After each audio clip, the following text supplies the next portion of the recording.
لوگوں لیکن بات یاد رکھو، جب قول رسول آ جائے، اللہ کی وحی آ جائے، اللہ کی وحی ہوتی ہے قول رسول بھی، نبی اپنی مرضی سے بولتے ہی نہیں۔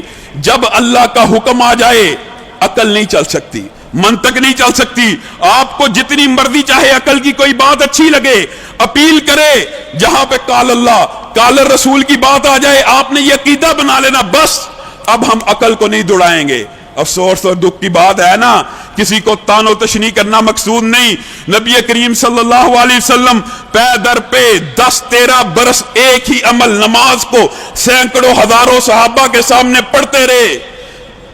ایک دفعہ حج کیا، وہ سارے اعمال محفوظ ہیں۔ ایک دفعہ زندگی میں کوئی عمل کیا، وہ سب محفوظ ہے۔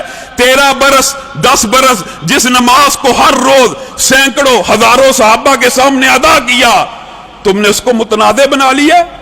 تم کہتے ہو وہ محفوظ نہیں، ایسے بھی تھی ویسے بھی تھی، اور لوگوں ویسے بھی تھی کی بھی کوئی دلیل ہونی چاہیے۔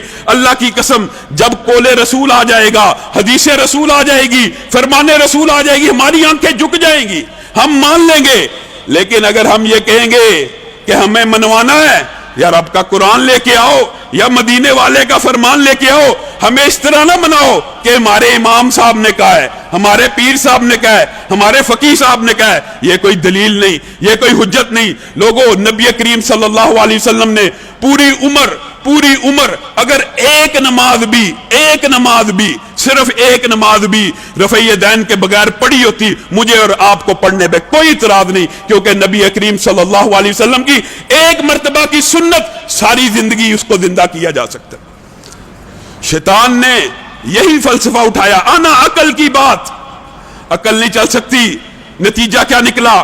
انا کا، ضد کا، تکبر کا، فخر کا، قیامت تک کے لیے اللہ نے اس کے اوپر لعنت ڈال دی۔ کبھی انا اس نتیجے پہ آتی ہے، اور کبھی انا آتی ہے کس طرح انسان اپنے آپ کو پسند کرتا ہے، بڑا پسند کرنا شروع کر دیتا ہے۔ اللہ حکومت دے دیتا ہے اور پسند کرتا ہے، اللہ اقتدار دے دیتا ہے اور پسند کرتا ہے، بادشاہ بن جاتا ہے، لوگوں کا حکمران بن جاتا ہے، اس کے ہاتھ میں زمین کے خزانے اور کنجیاں اور چابیاں آ جاتی ہیں۔ پھر ہوتا کیا ہے؟ ایک دن ایسا آتا ہے، پتہ ہوتا ہے اس کو، لیکن نعرہ کیا بلند کرتا ہے؟ انا ربکم الاعلی۔ فرعون کی شکل اختیار کرتا ہے، انسان ہی تھا نا، پتہ تو تھا، دل میں تو پتہ تھا میں رب نہیں ہوں، لیکن انا اس حد تک مجبور کر دیتی ہے انسان کو، انا ربکم الاعلی، میں تمہارا رب ہوں۔ یہ نہریں دیکھتے نہیں ہو، میرے حکم سے چلتی ہیں، یہ خزانے میری مرضی سے میں تقسیم کرتا ہوں۔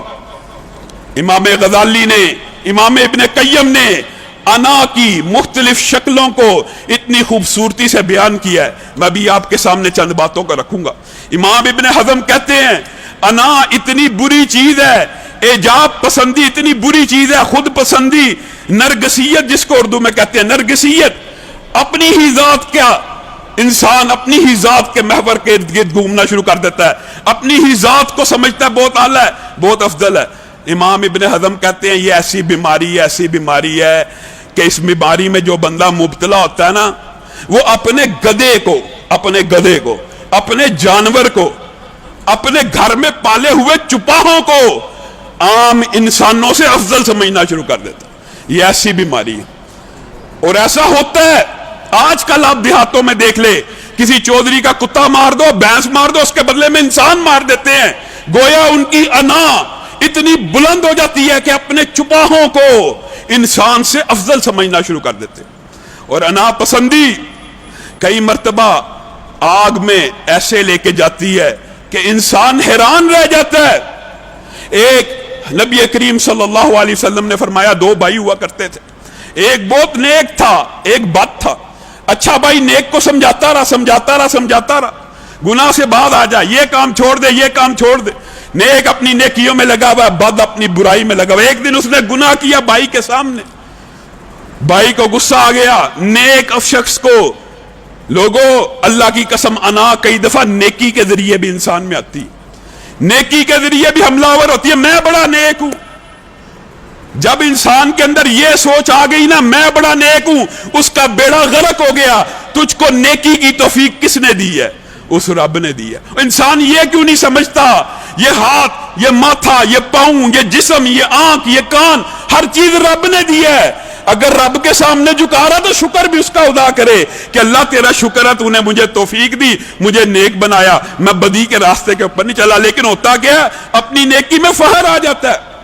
بھائی نے کہا برائی کرتا ہے، واللہ لن یغفر اللہ لک، اللہ کی قسم اللہ تجھے کبھی معاف نہیں کرے گا، میں تو تجھے تبلیغ کر کر کے تھک گیا ہوں. نبی کریم صلی اللہ علیہ وسلم نے ارشاد فرمایا، آسمان کی بلندیوں تک یہ آواز پہنچی، اللہ نے عرش سے کہا من ذلذی یتعلی علی، یہ کون بدبخت ہے جو رب کے اوپر بھی رب لگ گیا ہے، جو رب سے بھی بلند ہو گیا ہے، جو رب کی رحمت کو بھی پابند کرنا چاہتا ہے. من ذلذی یتعلی علی، جو اللہ کے اوپر بھی اپنے حکم نافذ کرنا چاہتا ہے. جا پوری کائنات کے انسانوں کو نبی کریم نے یہ پیغام پہنچایا کہ نہیں؟ پوری انسانیت کو یہ پیغام دے دیا جائے، وہ نیک آدمی اللہ رب العزت نے صرف اس کلمے کی وجہ سے اس کی ساری نیکیوں کو ضائع کر دیا، اور یہ جو بد آدمی ہے اللہ نے اپنی رحمت سے اس کو جنت میں داخل کر دیا. آج میں اور آپ چھوٹی نیکی کر لیتے ہیں اور فخر کرتے ہیں میں نے کی ہے.